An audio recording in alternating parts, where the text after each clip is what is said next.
क्या आप भी अपना पॉडकास्ट बनाने की सोच रहे हैं तो एंकर ट्राई कीजिए। ये फ्री है। इसमें कई सारे ऐसे टूल्स हैं जो आपको अपने फ़ोन पर और कंप्यूटर पर रिकॉर्ड और एडिट करने की फैसिलिटी देते हैं। आप अपने पॉडकास्ट को डिस्ट्रीब्यूट भी कर सकते हैं जिससे इसे स्पॉटिफाई और दूसरे प्लेटफॉर्म्स पर सुना जा सके। डाउनलोड कीजिए फ्री एंकर ऐप या विजिट कीजिए anchor.fm। बुक्स दैट स्पीक में आप सभी का स्वागत है। नन्ही बानी जब सोती है तो वो और भी बहुत कुछ करती है, जैसे कि उड़ना और जादुई नगरियों की सैर करना। आप भी उसके साथ अनोखी सैर पर निकल जाइए ना। सुनते हैं कहानी बानी। कहानी जरा ध्यान से सुनिएगा। कहानी के अंत में मैं आप बच्चों से कहानी के बारे में ही एक सवाल पूछूंगी और उसका उत्तर आप मुझे ईमेल कर दीजिए। Original story Baani by Pratham books, written by Harminder Ohri. चित्रांकन तपोशी घोषाल। हिंदी में अनुवाद रितु सिंह। कहानी सुना रही है असावरी दोषी। मिलते हैं बानी से। ये है बानी, छोटी सी प्यारी सी लड़की। वो घर है ना, हरे दरवाजे वाला, उसमें रहती है। बानी स्कूल जाती है। उसके स्कूल की खिड़कियां चमकते पीले रंग की है और दरवाजे लाल। बानी को अपना स्कूल बहुत पसंद है। वहां उसके बहुत सारे मित्र हैं। उनके साथ वो पढ़ती है, नाचती गाती और खेलती भी है। एक रात बानी बहुत थक गई थी। जैसे ही आंखें बंद की उसे लगा वो तैर रही है। घर के बाहर दूर पहाड़ से नीचे घने पेड़ों के बीच। उठो बानी उठो। बानी चौंक कर उठ गई। उसने देखा कि उसके सामने कई अनजान बच्चे खड़े थे। अजीब से चेहरे थे उनके, टोपियां पहने थे। वे बानी के इर्द गिर्द गोला बनाकर गाने लगे। स्वागतम, तुम्हारा स्वागत है, हम तो 1 साल से तुम्हारा इंतजार कर रहे थे। पूरे 1 साल से? बानी फुसफुसाई। हाँ, बच्चे जोर से बोले।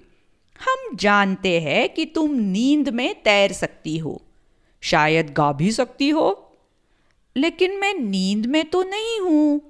कहते हुए बानी ने अपने आप को जोर से चिकोटी काटी। हाय, नींद में उड़ भी सकती हो। बच्चे गाते ही रहे। उड़? कैसे? कहां? बानी ने पूछा।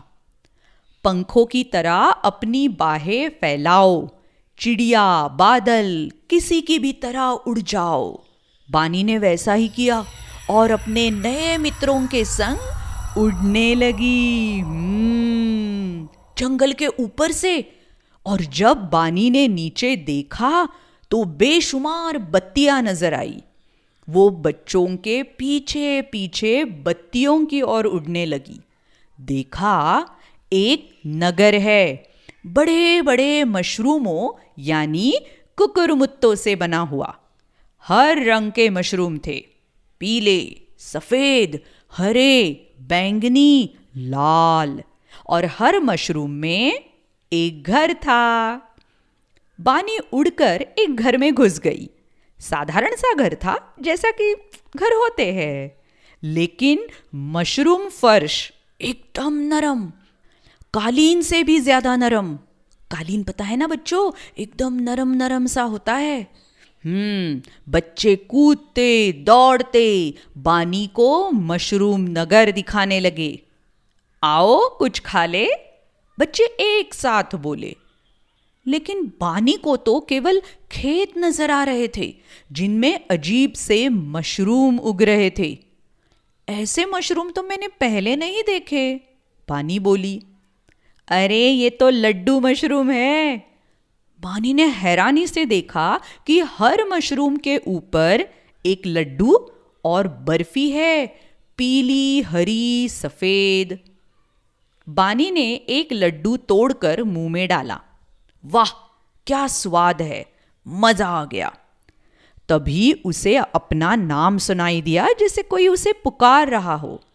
देखा तो किताबों जैसे मशरूम भी थे, जिनके पन्ने अपने आप पलटते जा रहे थे।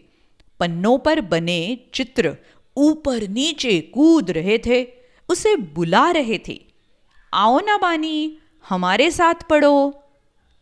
बानी उनके पास गई तो चित्रों ने उसे ढेर सारी कहानियां सुनाई। मशरूम से बने पापड़ खाते खाते बानी कहानियां सुनती गई, राजा रानियों की, परियों की, वीर सिपाहियों की। अब उसे बहुत प्यास लग रही थी। बच्चे उसे एक झरने के पास ले गए, जिसमें चमकता नींबू पानी था। वाव! दूसरे में संतरे का रस, तीसरे में आम का। बानी ने सब में से थोड़ा थोड़ा पिया। कितना ठंडा और मीठा! और ये क्या, कुछ मशरूमों में तो संगीत फूट रहा था। कितना सुरीला! बानी एक छोटे से लड़के के साथ नाचने लगी। उसने नुकीली टोपी और जूते पहने थे। क्या नाम है तुम्हारा? बानी ने पूछा। नुकीला, वो बोला। वाकई उसका चेहरा भी नुकीला था। फिर बानी एक छोटी सी लड़की के साथ नाची, जिसकी टोपी और जूते दिल के आकार के बने थे, यानी कि हार्ट शेप। वो गा रही थी, मेरा नाम है दिलवाली। इसके बाद बानी सब बच्चों के साथ नाची। अब मैं थक गई हूं, थोड़ा आराम कर ले। नहीं नहीं, समय नहीं है, ये लो नींबू पानी पियो। बानी ने एक घूंट पिया तो कुछ आराम मिला। चलो पहाड़ों पर उड़े, बच्चे बोले। वे निकल पड़े केक, आइसक्रीम और टॉफियों के बने पहाड़ों के ऊपर से, और आखिरी पहाड़ पर पहुंचे। कमाल! वो तो खिलौनों का पहाड़ था। बानी ने इतने सारे खिलौने कभी देखे ही नहीं थे। बच्चे जादुई गेंदों से खेल रहे थे, जो खुद कूदती थी। छोटी छोटी गाड़ियां उनके पास आकर बिठाकर सैर करवा रही थी। जादू के ब्लॉक थे जो चिल्ला रहे थे, आओ खेलो, हमें बनाओ। बानी को तो बहुत मजा आ रहा था। अब घर जाने का समय हो गया था। वे सब जंगल के ऊपर से उड़ते हुए बानी के घर पहुंचे। अच्छा बानी, अलविदा, हम चलते हैं, फिर आना। और बच्चे वापस मशरूम नगर लौट गए। बानी अपने बिस्तर में घुसकर गहरी नींद में सो गई। सुबह उठी तो लगा, हाँ, कितना सुंदर सुहाना सपना था। तभी उसने अपनी मुट्ठी खोली और देखा। क्या देखा, आप बता सकते हैं? क्यों ना आप भी अपनी छोटी सी कहानी बनाएं बानी के बारे में। और ये कहानी आप मुझे ईमेल कर दीजिए ना। अब है बारी सवाल की, जो है इस कहानी के बारे में। सवाल है, बानी के स्कूल के दरवाजे और खिड़कियां कौन से रंग की है? जवाब पता है ना? आप इसका जवाब भी मुझे ईमेल कर दीजिए। मेरा ईमेल आईडी है contact.booksthatspeak@gmail.com। तो चलिए मिलते हैं अगली कहानी में। बाय बाय, धन्यवाद।